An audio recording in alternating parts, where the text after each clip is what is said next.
우리나라는 오늘이 광복절인데 북한은 오늘이 조국 해방의 날로 부르고 있습니다.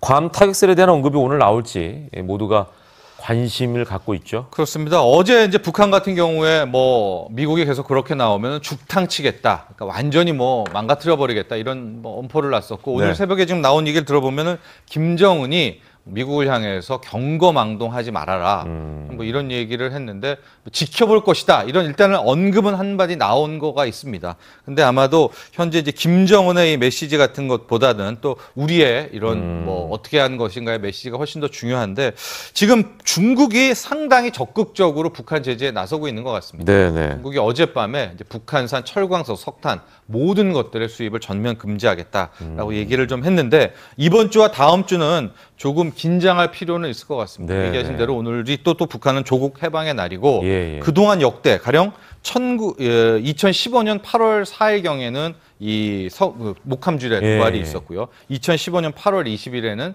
또 서부 이 전선의 확성기에 포격도 하고 그랬기 때문에 이 광복절 전후로 한 도발이 좀 있습니다. 이제 긴장할 필요는 있을 것 같습니다. 예. 그래서 그런지 요즘에 전쟁 날까 걱정하는 분들까지 굉장히 많으시던데 문재인 대통령은 한반도 전쟁은 없다는 입장을 밝힌 상태인데 북한은 미국은 북한의 괌 타격설에 대해서 어떻게 생각하고 있을지도 그렇습니다. 궁금해요. 일단 오늘 이제 광복절에 아마 문재인 대통령이 국민을 향한 메시지를 전할 것 같습니다. 우선은 이제 아마도 핵심 내용은 우리가 고통스럽고 좀 더디더라도 일단 협상을 지속하면서 가야 된다 이런 메시지를 전할 것 같고요.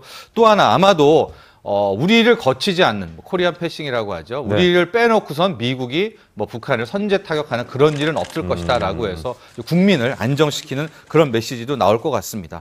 또 하나 이제 한반도 평화는 무력으로 오지 않을 것이다라는 이제 이야기도 문재인 대통령이 전할 것으로 예상이 되고 있는데요. 미국도 굉장히 강경했던 발언에서 어젯밤을 기점으로 해서 조금은 완화된 메시지들을 보내고 있습니다. 그래서 우리는 언제 어디서라도 영토를 보호하고 우리의 군사력은 확실하지만 우선 경제적, 외교적으로 다 해본 다음에 그 다음에 군사적 옵션을 취할 것이다. 이런 얘기들을 좀 하고 있고요.